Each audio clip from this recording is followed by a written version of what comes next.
ଘରେ जो आगुरी किनी एबे 10 दिन तले गोटे घर किनी मु देखीदेली एबे पुणी गोटे घर किनी ता आगे नड़िया पिटुची तो मुंडरे नड़िया पिटी दउ नेले बुद्धि पसिबो से घर आगे काई नड़िया पिटुची पूजा पूजा करी न्यूज वाला डाकी कुछ आस हम घर होम टूर करी होम टूर तो टूटे देखो भौणी जो साहू भाऊ ता कथा तो अलग प्रकार सी जाई के कहूची मो भौणी आज घर प्रतिष्ठा है मु आज आई खाई पिली एठी गोटे पाखरे गोटे घर करी आ दी भौणी हे जगह दी सौतुणी हे जाउना ये ताको बा हवा जे संभाळिबो सी आगे ताको बाड़े के अधा समान कर देबे निशा ठारू साहू भाऊ शिखी क्या कौ दिन मगा जाए हाथ गंठी जेहेतु भौणी मैंने फिटती किसी डिमांड रहे ना कि पैसा कि सुना से साहू भाऊ कहले स्वामी की माग्य बेदर उठे बस कौन अच्छे फाशे पड़ जाइए निशा शिखई दी केमी पैसा इनकम कर स्टेज नंगला मंगला नाचिला नाचिकी प्रबल पैसा एना तीन तीन आईफोन दुटा कार आप हाँ हाँ मुझे शुणी निशा कहला बो कड़े कहूँ आलो माँ तू कौन के बुढ़ी हबू तू बुढ़ी हबू तो बयस तो 17-18 लगुच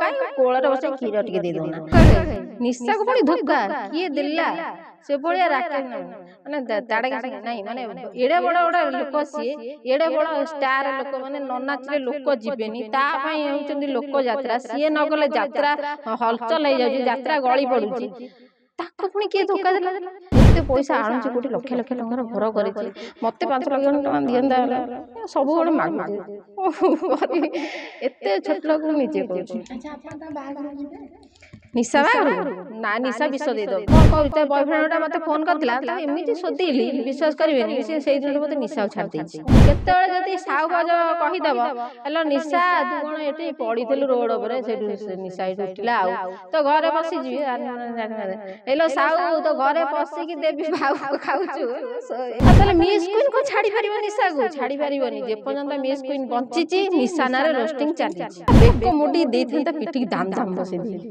एते फाजिल होची काई हम कहि एते फाजिल होची काई बदमाश खच्चर पिला आम कटक एरिया दे दोची एड्रेस कटक पीर बजार आसे यात्रा पड़ुची निशा को डाका होची निशा जदी आसंदा विश्वास कर पोस्टर लगता पोस्टर तो गोबर को पड़ी आ सी स्टेज पर आसंदा मु तो घुसाड़ी आनी हम कटा घरे बुटे भीतर लंका धुआ दे घर पर चेष्टा को से काई मत राखियो मु बचार परम शत्रु आ बाकी रहला घर सी गोटा घर जो आगुरी किनी एबे 10 दिन तले गोटा घर किनी मु देखीदेली एबे पुणी गोटे घर किनी ता आगे नड़िया पिटुची तो मुंडरे नड़िया पिटी दउ नेले बुद्धि पसिबो से घर आगे काई नड़िया पिटुची पूजा पूजा करी न्यूज वाला डाकी कुछ आस हम घर होम टूर करी होम टूर तो टूटे देखो अरे भाई होम टूर कर न्यूज वाला कहीं तू निजे सोशल मीडिया पकाउनु एबे माने लोक आजिकल देखिया डरुचंदी से सब घर द्वारा सब भीतर न्यूज वाला घर भीतर बुड़ी दीजिए देखई सब आगे सब देखई कह आहरी डिजाइन हम सब अड़िया मड़िया है आउ मोर ये आसबे सी आसबे मो स्वामी आस मैंने गपुच अनर गला ता भौणी जो साहू भाउज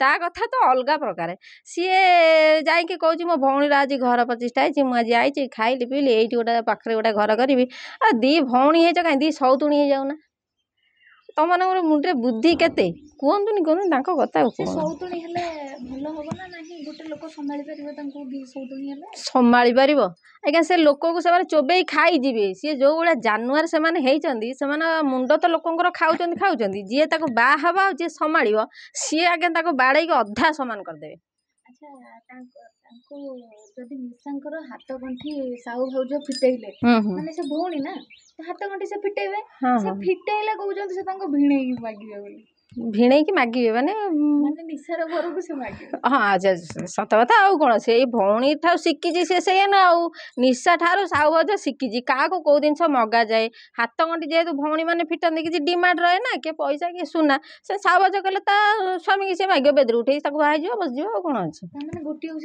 गोटे दी जन बाहर मझे बस जी बाहर ता भाग्यटा खराब सी कह कहीं जानवर का हाबड़े पड़ुली लोभर पैसा लोभर बाहर निशा पाखे प्रबल पैसा साहू भाउज प्रबल पैसा आईफोन अच्छी घर अच्छी बाहर कि पछरे जो अवस्था से पिलाटी हम से मुंड पिटी पिटी गदी तकिया मुंड पिट आउ कौन पिट पार गदी तकिया मुंड पिट सी दी जन कहीं घर किणुंट पैसा एत कौटू आसूची बोली आपन को लगुच ना निशा साहू भाउज जितेबाला एठी माने राजू दास हाँ राजू दास सांगे कम करथिला कॉमेडी वीडियो से पैसा पोसौ नथिला से आईफोन कौन अजा फोन भी गोटा किनि पार नथिला आ जेतेबेले एबे निशा फाशे रे पड़ी जाइछि निशा ताको शिखई देछि केमिति पैसा इनकम करा जिवो जाई स्टेज रे सेठु नंगला मंगला नाचिला नाचिकी प्रबल पैसा एना तीन तीन आईफोन दुटा कार आपण मन पाखे नथिबो ତା ପାଖରେ ଯେତିକି ଅଛି। ମୁଁ ତ ନିଜେ କହୁଛି ଆସି 2 ବର୍ଷ ହେଲାଣି ସୋସିଆଲ ମିଡ଼ିଆରେ ପଡ଼ିକି ମୁହଁ ମାଡ଼ି ହେଇକି ପଡ଼ିଛି, ମୋ ପାଖରେ ଗୋଟେ କାର ନାହିଁ। କିନ୍ତୁ ତାଙ୍କ ପାଖରେ ଘର ଗାଡ଼ି, କାର, ଯୋଉ ଘର ଆଲିଶାନ ବଙ୍ଗଳା, ମାନେ କେବଳ ନଙ୍ଗଳା ହେଇକି। ଆଉ କଣ ସେଇ ନାଚ ତ ରାତି ଗଲେ ହାତୀ ଆଣୁଛନ୍ତି ଆଉ। ଆଚ୍ଛା ଇଏ ଯୋଉ ସବୁ ଆଙ୍କର ଟ୍ରେଣ୍ଡ କଣ କେବେ କମିବନି? ସେ କହୁଛନ୍ତି ଆମେ କେବେ ବୁଢୀ ହବୁନି, ଆମର ବୟସ 17-18 ଭଳିଆ। ମୋ ବୋଉ ମତେ କହୁଛି 17-18 ଭଳିଆ। ହଁ ହଁ ମୁଁ ଶୁଣିଛି ବା, ନିଶା କହୁଥିଲା ତା ବୋଉ କୁଆଡେ କହୁଛି, ଆଲୋ ମା ତୁ କଣ କେବେ ବୁଢୀ ହବୁ? ତୁ ବୁଢୀ ହବୁନୁ, ତୋ ବୟସ ତ 17-18 ଲାଗୁଛି, ଆଉ କାହିଁ କୋଳରେ ବସେଇ କ୍ଷୀର ଟିକେ ଦେଇଦଉନା। ଏମିତି 17-18 ଲାଗୁଛି, ସେ ବୁଢୀ ଛେଳି ଭଳିଆ ଦେଖା ହେଲାଣି, ତାକୁ ବୟସ ଆସି 35-40 ହବଣି ପ୍ରାୟ। ବାହାସାହା ନକରି ମା ଗୋଟା କହୁଛି 17-18। ମା ଯେମିତିଆ ଝିଅ ସେମିତିଆ, ଆଉ ଭଲ କୋଉଠୁ ଆସିବେ? କୋଉଠୁ ଭଲ ଆସିବେ କହୁନାହାନ୍ତି? ଘର ଲୋକ ଏବେ ତାଙ୍କୁ ବହୁତ ସପୋର୍ଟ କରୁଛନ୍ତି, ସେମିତି କୁହନ୍ତି। ଆଉ ସପୋର୍ଟ କରିବେନି? ପଇସା ଯିଏ ଦେଲା ସିଏ ସପୋର୍ଟ କର। ତମେ ମତେ ଏଇନା 5,000 ଟଙ୍କା ଦଉନ, ମୁଁ ତମକୁ ସପୋର୍ଟ କରିବି। ହଁ ଭଲ ଲୋକ ଆଇଥିଲେ, ବଢିଆ ଲୋକ ଗୁରା। ଆଉ ସେଇଭଳି ପଇସା ଯୋଉଠି ଆଜ୍ଞା ଲୋକ ସେଇଠି। ବାପା ମା ବି କଣ ସେଇଆ? ବାପା ମା କଣ ପାଇଁ? ଆଉ ବାପା ମା ଛୁଆ ଜନ୍ମ କରିଛନ୍ତି, ପଇସା କେମିତି 2 ପଇସା ଇନକମ କରି ବାପା ମାଙ୍କର ସୁଖ। ଆଉ ନିଶା ତ ଯୋଉ ପଇସା ଦଉଥିବ, ସୁଖ ତ ସୁଖ ଓ ରାଜ ସୁଖ। ଆଚ୍ଛା ତାଙ୍କର ଗୋଟେ ବୟଫ୍ରେଣ୍ଡ ଅଛି, ସେଇଟା ସେ ମୂଳରୁ କୁହନ୍ତି। କିନ୍ତୁ ସିଏ ବୟଫ୍ରେଣ୍ଡ ଥାଇକି ବି ଆଉ ଗୋଟେ ବୟଫ୍ରେଣ୍ଡ କରିକି ଧୋକା ଖାଇଛନ୍ତି। ଧୋକା ଖାଇଛି? ନିଶାକୁ ପୁଣି ଧୋକା କିଏ ଦେଲା? ସେଭଳିଆ ରାକେଶ ମାନେ ତାଡକା ଶୁଣି ନାଇଁ, ମାନେ ଏଡେ ବଡ ଗୋଟେ ଲୋକ, ସିଏ ଏଡେ ବଡ ଷ୍ଟାର ଲୋକ, ମାନେ ନ ନାଚିଲେ ଲୋକ ଯିବେନି, ତା ପାଇଁ ହେଉଛନ୍ତି ଲୋକ ଯାତ୍ରା। ସିଏ ନ ଗଲେ ଯାତ୍ରା ହଲଚଲ ହେଇଯାଉଛି, ଯାତ୍ରା ଗଳି ପଡୁଛି। ତାକୁ ପୁଣି କିଏ ଧୋକା ଦେଲା? ଯିଏ ଧୋକା ଦେଲା ନିଶା କଣ ତାକୁ ଛାଡିଦେଲା? ଛାଡିଦେଲା ତ? ସେ କହୁଛନ୍ତି ଯେ ପର୍ଦା ଫାସ କରିବ ତାକୁ। ନିଶା କହୁଛି ନିଶା ପର୍ଦା ଫାସ କରିବୁ ନା ପର୍ଦା ପକେଇବୁ ତା ଉପରେ ବା? ତୁ ଯଦି ତାର ପର୍ଦା ଫାସ କରିବୁ, ସିଏ ଯୋଉ ତୋର ସବୁ ରଖିଥିବ ସିଏ ସବୁ ପର୍ଦା ଫାସ କରିଦବ। MMS ଦିଟା ବୟଫ୍ରେଣ୍ଡ କେମିତି ସମ୍ଭାଳୁଛନ୍ତି? କେମିତି ସମ୍ଭାଳୁଛନ୍ତି କେଜାଣି? ସେ ନିଶା ଯଦି ଭେଟ ହୁଅନ୍ତା ମୁଁ ପଚାରନ୍ତି, ଆରେ ନିଶା ତୁ ତ ଯୋଉ ଘର ଯୋଉ କରିଛୁ, ମତେ ତ ଶୋଧିଥିଲୁ ମୁଁ ଜାଣିଛି। ମତେ ଆଜ୍ଞା ଶୋଧିଥିଲା, କହିଲା ତୁ ଦେଖାହେଲେ ତ ମୁହଁକୁ ମୋଡ଼ିକି ଦେବି 2 ଖୁନ୍ଦା। ମୁଁ କହିଲି ତୋର ଯୋଉ ଡିଆସିଟି ଭଳିଆ ଖୋଳ ଭଳିଆ ଘର କରିଛୁ, ତ ରାଣୀ ମହାନଦୀରେ ଭସେଇ ଦେବି। କିନ୍ତୁ ତା ଘର ଦେଖିଲେ ମୁଁ ଟେରା ହେଇଯାଉଛି। ଆଉ ଏତେ ପଇସା ଆଣୁଛି କୋଉଠି? ଲକ୍ଷ ଲକ୍ଷ ଟଙ୍କାର ଘର କରିଛି, ମତେ 5 ଲକ୍ଷ ଟଙ୍କା ଦିଅନ୍ତା ହେଲେ। ସବୁବେଳେ ମାଗୁଛି, କରିବି ଏତେ ଛୋଟ ଲୋକକୁ ନିଜେ କହୁଛି। ଆଚ୍ଛା ଆପଣ ତା ବାହାଘରକୁ ଯିବେ? ନିଶା ବାହାଘରକୁ? ନା, ନିଶା ବିଷ ଦେଇଦବା। ସେ ବା କହୁଛନ୍ତି ମୁଁ ବାହା ହେଲେ ଭୁବନେଶ୍ୱରରୁ ବିହାର ଯାଇ ଦୁଲୁକିବ। ଭୁବନେଶ୍ୱର ବିହାର ଦୁଲୁକିବ? ସେ କି ଡିଜେ ଆଣିବ କି? ପୋଲିସ ତ ମନା କରୁଛି ଡିଜେ ବାଜିବନି। ଆଉ ସିଏ ଏମିତି କୋଉ ଡିଜେ ଆଣିବ? ହଁ ଦୁଲୁକିବ ଯଦି ସେଇ ଯୋଉ ଦୁଲକଉଛି ଯୋଉ ଯାତ୍ରା ଷ୍ଟେଜରେ, ସେଇଆକୁ ଯଦି ଦୁଲକେଇବ ସବୁ ଦୁଲକିବ। ତାଙ୍କର 2ଟା ବୟଫ୍ରେଣ୍ଡ ଅଛନ୍ତି ବୋଲି ସେ କହିଲେ, ଗୋଟେ ଧୋକା ଦେଇଦେଲେ। ସିଏ କହୁଛନ୍ତି ଯେ ମୋର ଟିକେ ଇଚ୍ଛା ହେଲା ତ, ମୋର ଟିକେ ଫିଲିଙ୍ଗସ ପଳେଇଲା, ମୁଁ ଆଉ ଗୋଟେ ରଖିଦେଲି। ଏଇଭଳିଆ କଣ ସେ ନିଶା ଏମିତି ହଉଛନ୍ତି ବୋଲି ମୁଁ ଭାବି ପାରୁନି। ସେଇଟା ତାର କଣ ଅଛି ମ? ସେ ଗୋଟା ଛାଡିକି ଗୋଟା ଧରିବ, ଗୋଟେ ପୁଣି ଆଉ ଗୋଟେ ସେଠି ତାଠୁ ମନ ଛାଡିଯିବ। ସେଠୁ କହ ତାର ଟିକେ ମନ ବଳେଇଲା, ତାକୁ ଟିକେ ୟାକୁ ଛାଡି ତାକୁ ଧଇଲି। ଆଉ ତା ସବୁ ଏଇ ସବୁ ପାଲା। ଆଉ ସିଏ କଣ କରୁଛି କି? କଣ କହୁଛି? ତା ବୟଫ୍ରେଣ୍ଡଟା ମତେ ଫୋନ କରିଥିଲା, ତାକୁ ଏମିତି ଶୋଧିଲି ବିଶ୍ୱାସ କରିବେନି। ସେ ସେଇ ଦିନଠୁ ମତେ ନିଶା ଛାଡି ଦେଇଛି। କଣ କହିଲା ତା ବୟଫ୍ରେଣ୍ଡ? ସିଏ ମତେ କହିଲା ତୁ କାହିଁ ତା ନାଁରେ ଭିଡିଓ କରୁଛୁ, ତୁ କାହିଁ ତା ନାଁରେ କରୁଛୁ। ମୁଁ କହିଲି ତୁ କିଏ ବେ? ତୁ ତାର ଗୋଟେ ଚାକର ଭଳିଆ ତା ଘରେ ପଡିକି ରହିଛୁ, ତ ତା ପଇସାରେ ତୁ ଚଳୁଛୁ। କହୁଛୁ କଣ ନା ମୁଁ ଗୋଟେ ମିଳିଆ ବାଲା। ଶୋଧିନି ଅଲଗା ପ୍ରକାର କହିବନି। ତାହେଲେ 2 ଭଉଣୀ କହ କାହାଣୀ ନାଇଁ କି? ହଁ 2 ଭଉଣୀ କହ କାହାଣୀ, ବରତବାସୀ ବଡ଼ସାସୀ, ସେଟା କଥାରେ ଅଛି। କିନ୍ତୁ ସେମାନେ 2 ଭଉଣୀ ନୁହନ୍ତି, 2 ସଉତୁଣୀ। କେତେବେଳେ ଚୁଟି ଝମ୍ପା ଝମ୍ପି ରମ୍ପା ରମ୍ପି ଆମ୍ପଡା ଆମ୍ପୁଡି ହେବେ, ସେଇ ସୋସିଆଲ ମିଡ଼ିଆରେ ହିଁ ଘୁରି ଘୁରି ଚାଲିବ। ତାମାନେ ଇଏ ବେଶୀ ଦିନିଆ ନା ଇଏ ବେଶୀ ଦିନିଆ ନୁହେଁ। ଇଏ ଖାଲି ଗୋଟେ ଅଛନ୍ତି ସେଇ ସଂସ୍ଥାରେ ତ ସମାନ କାଟାଗୋରୀର ଲୋକ, ସେଥିପାଇଁ ଯୋଡା ଯୋଡି ଯୋଖାଯୋଖି ହଉଛନ୍ତି। ଆଉ ଯେତେବେଳେ ଛାଡିଯିବ ସବୁ କିଛି, କେତେବେଳେ ଯଦି ସାହୁ ଭାଉଜ କହିଦବ ହେଲୋ ନିଶା ତୁ କଣ ଏଠି ପଡିଥିଲୁ ରୋଡ ଉପରେ, ସେଇଠୁ ନିଶା ଏଇଠୁ ଉଠିଲା, ଆଉ ତ ଘରେ ପଶିଯିବି। ହେଲୋ ସାହୁ ତ ଘରେ ପଶିକି ଦେବି ଭାଉ ଖାଉଛୁ। ଏମିତି ହେବେ ଯେ କହିବାର କଥା ନାହିଁ। ତାଙ୍କ 2 ଜଣଙ୍କର ଅଳ୍ପ ଦିନିଆ ସମ୍ପର୍କ, ସେମାନେ ବେଶୀ ଦିନ ତିଷ୍ଠିବେନି କି ତିଷ୍ଠିବନି ତାଙ୍କ ସମ୍ପର୍କ। ଆପଣଙ୍କ ନଜର ଆଗ ପଡିଛି ସେ 2 ଜଣଙ୍କର ସମ୍ପର୍କ? ନଜର ପଡିଛି ବା, ପଡିଛି ମାନେ ଅଲଗା ପ୍ରକାର ନଜର ପଡିଛି। ନା ମୁଁ ନିଶାକୁ କେବେ ସହିପାରେନି। କାହିଁକି ସହିପାରନ୍ତି? କାହିଁକି? ସେ ମୋର ପରମ ଶତ୍ରୁ। ସେ ଆପଣଙ୍କର କଣ କରୁଛି? 100 ଲକ୍ଷ ଟଙ୍କା ନେଇକି ଯାଇଛି? ଲକ୍ଷେ ଟଙ୍କା ନେଇଥିଲି ତ ମୁଁ ଛାଡି ଦେଇଥାନ୍ତି। ସିଏ ମତେ ଶୋଧିଛି ବିନା କାରଣରେ। ତାକୁ ମୁଁ କେବେ ଛାଡିବିନି। ମୋ ନିଶ୍ୱାସ ଚାଲିଥିବା ପର୍ଯ୍ୟନ୍ତ ମୁଁ ତାକୁ ଶୋଧୁଥିବି, ରୋଷ୍ଟିଂ କରୁଥିବି। ସେ ମୋର ଯାହା କରିବା କଥା କରୁ। ନା ମୁଁ ବୋର ହେବିନି। ମୋର ଭିଉ ନ ଯାଉ, କିନ୍ତୁ ମୁଁ ପକେଇବି। ହଁ ମୁଁ ଯଦି ମରିବାକୁ ଯାଉଥିବି, ଶୋଇଥିବି କୋକେଇରେ ଏମିତି, ମୁଁ କହିବି ନିଶା ଲୋ ତୁ ମରିବୁ, କହିକି ମରିବି। ଏତେ ରାଗ ତା ଉପରେ? ରାଗ ପ୍ରବଳ। ଆଉ ସିଏ ତାହେଲେ କଣ କଲେ ଆପଣଙ୍କ ରାଗଟା ମେଣ୍ଟିଯିବ? ସିଏ ଯଦି ମତେ କହିବେ ମିସ୍ କୁଇନକୁ ମୁଁ ସୋଦିକି ଭୁଲ କରିଛି, ମୁଁ କ୍ଷମା ପ୍ରାର୍ଥନା କରୁଛି, ମନ ଦୁଃଖ କରୁଛି, ତାହେଲେ ମୁଁ ଛାଡ଼ି। ପୁଣି କ୍ଷମା ମାଗିବ ଆପଣଙ୍କୁ? ଆଉ ତାହେଲେ ମିସ୍ କୁଇନ କଣ ଛାଡ଼ି ପାରିବ ନିଶାକୁ? ଛାଡ଼ି ପାରିବନି। ଯେପର୍ଯ୍ୟନ୍ତ ମିସ୍ କୁଇନ ବଞ୍ଚିଛି ନିଶା ନାଁରେ ରୋଷ୍ଟିଂ ଚାଲିଛି। ଏତେ ଜବର ଟାର୍ଗେଟ ପୁରା ନା? ପୁରା ଟାର୍ଗେଟ, ମାନେ ଟାର୍ଗେଟ ଆଉ କାହାକୁ ନାହିଁ, ସେଇ ନିଶାକୁ ହିଁ ଟାର୍ଗେଟ ଅଛି। ଆଉ ଆପଣଙ୍କ ଗଜପତି ଭାଇ ସିଏ ତ ନିଶାକୁ ଧନ ଧନ କରିକି ଡାକୁଛନ୍ତି, ଆପଣ ତାହେଲେ କାହିଁକି ଏତେ ରାଗୁଛନ୍ତି? ସେ ଭାଇ କଥା କାହିଁ କହୁଛ? ସେ କେତେବେଳେ ନିଶାକୁ ଧନ ଡାକିବ, କେତେବେଳେ ସଜିବ, ତାଙ୍କର କିଛି ଠିକ ଠିକଣା ନାହିଁ। ଯେତେବେଳେ ମାନେ କିଛି କାମ, ମାନେ ଭଲ କାମ କରିଥିବ, ଧନଟାରେ ମୋର ଭଲ କାମ କରିଛି, ପୁଣି ଧନ ଡାକି ଲାଷ୍ଟକୁ ଭିଡ଼ିଓ ଲାଷ୍ଟକୁ ଦେଖିବେ ମଜା ମଜି, ଯୋଉ ସୋଦା ଦେଇଥିବ ତମ କାନରେ ଶୁଣିପାରିବେନି। ସେ ମାନେ ଅଲଗା ଧନ ଡକା ହଉଛି। ତାହେଲେ ରାଗଟା ନିଶା ଉପରେ? ନିଶା ଉପରେ ଆମର ପ୍ରବଳ ରାଗ। ପଡୁଛି ସାହୁ ଭାଉଜ। ହଁ, ସିଏ ତା ସାଙ୍ଗରେ ମିଶିଛି ମାନେ ସିଏ ବି ବଳି ପଡ଼ିବ। ସିଏ ବି ବଳି ପଡ଼ିବ। ସିଏ ଆପଣଙ୍କୁ ଶୋଧିଲେ? ସିଏ ସାହୁ ଭାଉଜ ସିଏ ମତେ ସୋଦୁ, ତା ନାଁରେ ହବ, ଦି ଜଣଙ୍କର ନାଁରେ ହବ, ଭଲ ମତେ ତ ସୁବିଧା ମିଳିଯିବ। ସିଏ ଖାଲି ମୋ ନାଁରେ ପଦେ କହୁ, ମୁଁ ତା ନାଁରେ ଛେଇଦେବି ପୁରା ସୋସିଆଲ ମିଡ଼ିଆରେ। ଛେଇଦେବି। ଏଇଭଳିଆ ଆପଣ ଦି ଜଣଙ୍କୁ ଟାର୍ଗେଟ ଯଦି କରିବେ, ଆଉ ସିଏ ପୁଣି କହିବେ ଆମ ନାଁ ନେଇକି ତମେ ପଇସା କମଉଛ, ଆମ ପାଇଁ ତମ ଘର ଚଳୁଛି କହିଦେବେ। ଘର ଚଳି ମା କହିଥିଲି, ଗୋଟେ ପୂର୍ବ ଭିଡ଼ିଓରେ କହିନଥିଲି କି ମୁଁ ନିଶା ପଇସାରେ ହଗିସ୍ କିଣୁଛି ବୋଲି, ମୋ ପୁଅର କହିନଥିଲି? ମନେ ପକେଇଦେବି। ହଗିସ୍ କିଣୁଛି, ତେଲ ଲୁଣ ଖର୍ଚ୍ଚ ହଉଛି, ଏବେ ଗୋଟେ ଭାବିଛି ଗୋଟେ ନିଶାକୁ କହିବି 2-4 ଲକ୍ଷ ଟଙ୍କା ଦବ, ଗୋଟେ କାରଟେ କିଣିବି। ସିଏ ଆପଣ ତାକୁ ଶୋଧୁଛନ୍ତି, ସିଏ ଆପଣଙ୍କୁ 2-4 ଲକ୍ଷ ଟଙ୍କା ଦବ? ସେ ଯେ ଦିଅନ୍ତା ମୁଁ ତାକୁ ଶୋଧନ୍ତିନି।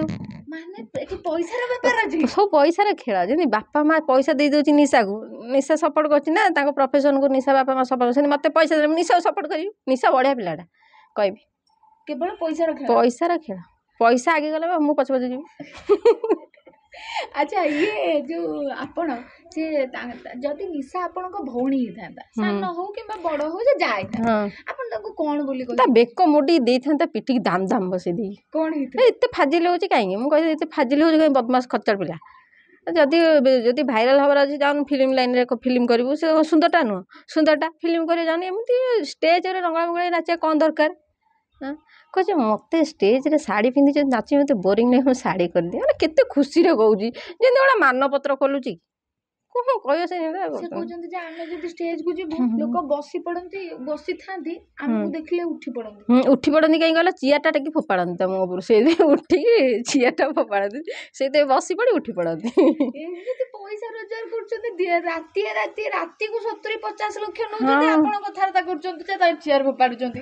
ଆଉ 50 କେମିତି? ସେ ଦେଖୁନ ଏବେ କହିଛି ଆମେ ମାଡ଼ ଖାଉଛୁ, ଗାଳି ଖାଉଛୁ, ଖୋବଣା ଖାଉଛୁ, ଦୋବଣା ଖାଉଛୁ, ବମ୍ ବି ଫୁଟାଉଛନ୍ତି ଆମ ଉପରେ, ତଥାପି ଆମେ ଯାଉଛୁ ନିଲଟା ମୁହଁରେ, କାରଣ ପଇସା ମିଳୁଛି। ରାତିରେ 50,000-60,000 ମନକୁ ଦଉଛନ୍ତି, ଆପଣମାନଙ୍କୁ ତ କେହି ଦଉନଥିବେ, ଆମକୁ ତ କେହି ଦଉନାହାନ୍ତି, ତାଙ୍କୁ କାହିଁକି ଦଉଛନ୍ତି ସେଇଟା ଭାବନ୍ତୁ। ସେ ସେମିତି ମାଡ଼ ଖାଉଛନ୍ତି, ଆପଣ ଗୋଟେ ମାଡ଼ ଖାଇପାରିବେ? ପାରିବେନି। ଆମେ ବି ଖାଇପାରିବୁନି। ଏଇ ଯୋଉ ଦି ଜଣଙ୍କୁ କୋଉ ଏରିଆକୁ ପଠେଇଦେଲେ ସେ ଏକଦମ ଠିକ ହେଇକି ଆସିବେ ବୋଲି ଆପଣ? ମୁଁ ଭାବୁଛି ଆମରି ଏରିଆକୁ ପଠେଇ ଦିଅ। ଯେମିତିକି କୋଉ ଏରିଆ? ଯେମିତିକି ଆମ କଟକ ଏରିଆ, ମୁଁ ଦେଇଦେଉଛି ଆଡ୍ରେସ। କଟକ ପୀର ବଜାରରେ ଆସି ଯାତ୍ରା ପଡୁଛି, ନିଶାକୁ ଡକା ହେଉଛି। ନିଶା ଯଦି ଆସନ୍ତା, ବିଶ୍ୱାସ କରନ୍ତୁ, ପୋଷ୍ଟର ଲାଗିଲା, ପୋଷ୍ଟର ତ ଗୋବର ଫୋପାଡ଼ିବି। ଆଉ ସିଏ ଷ୍ଟେଜ ଉପରେ ଆସନ୍ତା, ମୁଁ ତାକୁ ଘୋଷାଡ଼ି ଆଣି ଆମ ଗୋଟା ଘରେ ଗୋଟେ ଭିତରେ ଲଙ୍କା ଧୁଆ ଦେଇଦେବି। ଆଉ ଗୋଟେ ଯଦି କଥା ଥିଲା, ବାରମ୍ବାର କହୁଛନ୍ତି ଯେ ମୁଁ ପଇସା ଦେଇକି ମୋ ସାଇଜ ବଢେଇଛି, ଏଇଟା କେତେ ଦୂର ଠିକ କଥା? ବାରମ୍ବାର ସେ କହୁଛନ୍ତି, ଖରାପ ଲାଗୁଛି ଆମକୁ ଶୁଣିବାକୁ, କିନ୍ତୁ ସେ କହୁଛନ୍ତି। ହଁ, ସିଏ ତ ସବୁ କଥା କହୁଛି, ସେ ଏମିତି କୋଉ କଥା ନୁଚଉନି। ସେ ମିଡ଼ିଆ ଫିଡ଼ିଆ କିଛି ମାନୁନି, ଯାହା ଇଚ୍ଛା କହୁଛି, ଯେମିତି ବୋପା ଚ୍ୟାନେଲ। କହୁଛି କ'ଣ ନା, ମୁଁ ଯେତିକି ମୋ ବଡ଼ିରେ ଖର୍ଚ୍ଚ କରୁଛି ନା, ତମେ ମାନେ ଖାଇବାକୁ ପାଉନଥିବ। ତୁ ଏମିତି ଖର୍ଚ୍ଚ କରୁଛୁ ତୋ ବଡ଼ିରେ, ତୋତେ ଭଗବାନ ଯଦି ଆଉ ଟିକେ ମାନେ କରିଥାନ୍ତେ ତାଳ ଗଛ ଭଳିଆ, ତୁ ତ କହିଥାନ୍ତୁ ମୁଁ ବଡ଼ିରେ ମାନେ 5 ଲକ୍ଷ ଖର୍ଚ୍ଚ କରୁଛି। ସବୁ ଟାଉଟରି, ମିଛ କଥା କହୁଛି। ବଡ଼ିରେ ଯଦି ଖର୍ଚ୍ଚ କରୁଥିବ 5,000 ଟଙ୍କା ଖର୍ଚ୍ଚ କରୁଥିବ, କେତେ ଖର୍ଚ୍ଚ କରୁଛୁ? ସେ ନିଶା ଖାଲି ମୋ ହାବୁଡ଼ରେ ପଡୁ, ତା ବଡ଼ିରେ ଯେତିକି ସେ ପଇସା କରୁଛି, ତା ଚୋପା ଛଡ଼େଇ ଦେଲେ ସବୁ ପଇସା ସବୁ ବାହାରିଯିବ। ଆପଣ ତା ବଡ଼ିରେ ଚୋପା ଛଡ଼େଇବେ? ଏତେ ସାହସ ଆପଣ ତା ନାଁରେ କହୁଛନ୍ତି, ମୁଁ କିଛି ବୁଝିପାରୁନି। ମୁଁ ତାକୁ ଡରିଛି। ଉଠେଇଦବ ଯେ ସେ ଆପଣଙ୍କୁ? ଉଠେଇଦବ ନା, ମୁଁ ତାକୁ ଟେକି କଚାରି ଦେବିନି ଆଉ ଏଇ ପୋଖରୀରେ। କଣ ଭାବୁଛି ପୋଖରୀରେ ପକେଇ ଦେଇ ଉଠି ପାରିବେନି, ବିଶ୍ୱାସ କରିବେନି। ସେ ଯୋଉ ଭଳିଆ ମୋଟା ହେଇଛି, ପୋଖରୀ ଯୋଉ କାଦୁଅ ଶୁଖିଗଲାଣି। ସେ କହୁଛନ୍ତି ମୁଁ କାମ କରି କରି ଶୁଖିଯାଇଛି। କାମ କରୁଛୁ କି କାମ କରୁଛୁ ଶୁଖିଗଲାଣି? କୋଉ କାମ କରୁଛୁ ଶୁଖିଗଲାଣି? ଲୋକ ଏତେ କାମ କରି ଶୁଖୁନାହାନ୍ତି, ଲୋକ ଖରା ତରା କରୁଛୁ ଶୁଖୁନାହାନ୍ତି, ତୁ କେମିତି ଶୁଖି ଯାଉଛୁ? ଇଏ ଲାଷ୍ଟ କିଛି କହିବେ କି ସାହୁ ଭାଉଜ ଆଉ ନିଶାକୁ? ଦି ଜଣଙ୍କୁ କିଛି କହିବେ କି? ସାହୁ ଭାଉଜ ନିଶାକୁ ଏତିକି କହିବି, ସେ ଯୋଉ ଘର ଗୁରା କରିଛନ୍ତି, ଯଦି ପାରୁଛ, ଭଲ ଦଶା ଅଛି, ମତେ ଗୋଟେ ଫ୍ଲାଟ୍ ସେଇଠି ଦେଇଦିଅ ପାଖରେ। ମୁଁ ସେଠି ଯାଇ ରହିବି ଆଉ ଦେଇଦେଲେ ମୁଁ ଆଉ ତମକୁ ରୋଷ୍ଟିଂ କରିବିନି ଆଉ। ନଡ଼ିଆ ପତ୍ର ତା ଘରୁ ଆଣି ନା ନାଇଁ ତାର ଯୋଉ ଏବେ ଘର 25ଟା କରିଛି କଣ ବଳିଛି ଯାଉଛି ଦେଖେ କଣ ନେଇକି ଆସେ ଭୋଜି ଫୋଜି କଣ ବଳେଇଛି। ତାଙ୍କ ଘରୁ କଣ ଭଗବାନ ସତରେ ଆସିବେ ଲକ୍ଷ୍ମୀ ଲକ୍ଷ୍ମୀ ପଧାରିବେ ପ୍ରବଳ ଲକ୍ଷ୍ମୀ ନିଶା ତ ନିଜେ ଲକ୍ଷ୍ମୀ ହେଇଯାଉଛି ଆଉ ସେ ଲକ୍ଷ୍ମୀ ହେଇଯାଉଛି। ହଁ ଦେଖିନାହାନ୍ତି ଯୋଉ ମାଣସ ଗୁରୁବାର ଚାଲିଥିଲା ପୁରା ଧଳା ଶାଢୀ ପିନ୍ଧି ପୁରା ସିନ୍ଦୁର ଫିନ୍ଦୁର ମାରି ହାର ଫାର ପକେଇ ପୁରା ଯେମିତି ମା ଲକ୍ଷ୍ମୀ କି। ଆପଣ ଦେଖିକି ଗୋଟେ ଭିଡିଓ ଅଛି ତାର। ଆପଣ ତାକୁ ପ୍ରଶଂସା କରୁଛନ୍ତି ନା ଗାଳି ଦଉଛନ୍ତି? କେତେବେଳେ କହୁଛନ୍ତି ତାକୁ ମାରିବି, କେତେବେଳେ କହୁଛନ୍ତି ସେ ଲକ୍ଷ୍ମୀ। ତାହେଲେ ସେ କଣ ଆକ୍ଚୁଆଲି? ସିଏ କିଛି ନୁହଁ, ଲକ୍ଷ୍ମୀ ନୁହଁ ଅଲକ୍ଷ୍ମୀ। ସେ ଅଲକ୍ଷ୍ମୀ ନୁହଁ, ସେ ଲକ୍ଷ୍ମୀ ନୁହଁ, ସେଟା ନିଶା ମହାରାଣା। ମହାରାଣା ନୁହଁ ତ କଣ ନିଶା ମଳିକା ବା। ହଁ ହଁ ନିଶା ନାଇଁ ଝିଲି ମଳିକା, ଠିକ ଠିକ ତା ନା ଝିଲି। ଝିଲି କେମିତି ଅଛ ମା? ଭଲ ଅଛ ତ? ନୂଆ ଘର କିଣିଲା ଆମକୁ ଟିକେ ଡାକ ଭୋଜି ଭୋଜି ଖାଇବା। ଯୋଉ ଗ୍ରୋସରୀ ଗୁଡା ବଳିଥିବ ମତେ ଦେଇଦଉନ, ଘରେ ଦି ମାସ ଚଳିଯିବ।